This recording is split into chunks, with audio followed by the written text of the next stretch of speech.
Then how would you deal with a badly behaved child? Would you perhaps put them on the naughty step? Or is that something that's a little bit out of date these days? The front page of The Times this morning talks about a new survey that says strict parenting appears to have eased over the past 30 years, with Brits placing more value on independence, hard work and imagination instead. It's when they're creatively and imaginatively naughty that it becomes tricky. So what kind of punishments work? Well, parenting expert Sarah Ockwell-Smith believes punishments don't. They just traumatise kids, while Claire Muldoon, who's here, sorry, Claire, disagrees and says parental discipline is necessary for children to understand right and wrong. OK, Sarah, you've put the cat among the pigeons here.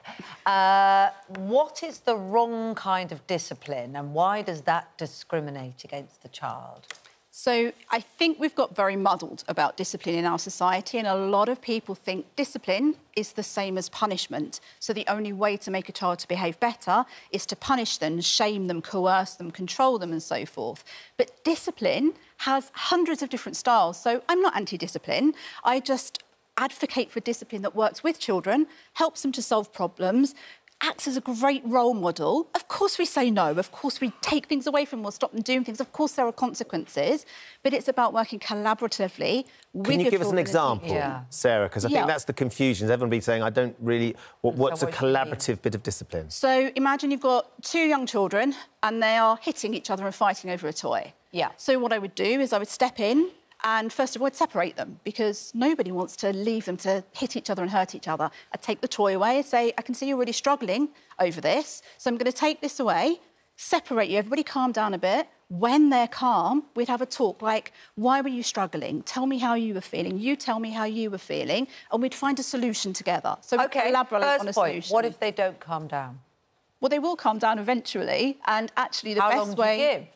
Well, however long they need, as long as they are not damaging something, hurting somebody, the best way to make a child calm down is if we ourselves are calm. And I think that's what a lot of parents struggle with because, you know, the world at the moment is so difficult and we're full up to here. And what happens when we scream and yell and we join their tantrums, they look to us as a role model when they copy that. Claire, were you into collaborative discipline? No, not at all. I mean, I think by the time we unpack this, and it is, I mean, I'm not minimising anything, it's a huge issue, OK? And we've had corporal punishment banned in countries, quite rightly too, I think, to a certain extent. However, you know, by the time you have taken to remove these toddlers, remove these children and then try and reason with them, really, Sarah? Come on, we've got things to do in our lives. The reason we've got schools is because children relate well to parameters of discipline. Children need to know what's right and what's wrong. And as a parent, it's really... we love these children unconditionally. We don't get that unconditional love back. So how would you handle... I don't care that I don't. The specific example Sarah said. You've got two children hitting each other, squabbling over a toy. I would, you know, break them apart. This is ridiculous. You go there, whether it be the naughty step or whatever. It doesn't even need to be named the naughty step, but it needs to be short, sharp, not even shocking treatment, just to get rid of them.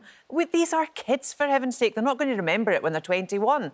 We, as parents, have got far more important things to be doing than dealing or trying to reason with a toddler. Lots of people getting in touch, Sarah. Richard says discipline is good. It sets boundaries, shows the adults are in control. Kids who are disciplined have respect, good manners and achieve more out of life. Is there a sense, though, if you're going to sit down and you're going to try and talk them round and you're going to let them have their opinion and you're going to come to the mutually sort of agreeable conclusion that actually they're going to feel like they've got too much control, they're going to feel like too much, and then they're going to be too entitled? Yeah, do you know, I actually almost agree with everything you've just said and also with what Claire's just said.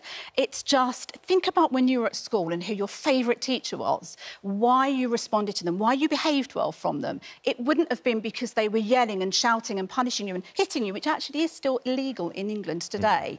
It would be because they inspired you, because they had strong boundaries, because they said no, but because they respected you. And I think we get confused, and in our society we think respect is something that parents should demand from children, but Sarah, what they're demanding is fear. Fear isn't respect. You kind of leapfrogged there from dealing with children. I think that's the issue, because you wouldn't put a teenager on a naughty step. So what would you do with them then, in your example? You know, how would you deal with your teenager that you can no longer drag apart from their sibling or make them sit down? When the teenager answers back, what do you do then? That's why so many parents are stuck, because they use this discipline with young children and then they don't know what to do when they're teenagers. No, that wasn't... Well, I disciplined my children heavily, all 4 of them. And then, as teenagers, they were actually fine. We had discussions. We sat round a table for dinner every night. Things came out that if they were anxious, if there were issues... So why not do that with younger children? Well, we did. We did sit round a table every night. But you're talking about children have got no ability to... emotional quotient, basically, to process if they don't things. understand reasoning, how do they understand the reason that you've put them on the naughty step? They don't need to know that. Well, they will know the reason because, one, they'll want to be with their siblings. 2, they'll want to be with their parents. 3, they'll want to be doing the thing they were doing before that got them there. And then they've got plenty of time to process it. It doesn't need to be spelled out. They know. And it's that emotional intelligence that grows from discipline. That's why we've got schools. That's why we've got the moral law, common law, legal law and natural law in this country. So we can grow and develop. We need to build characters. You've heard me saying this before. It's the building of the character. And I don't care if my child screams, they're not happy with me, they hate me. I'm their mum. I'm not their friend. I'm their mum.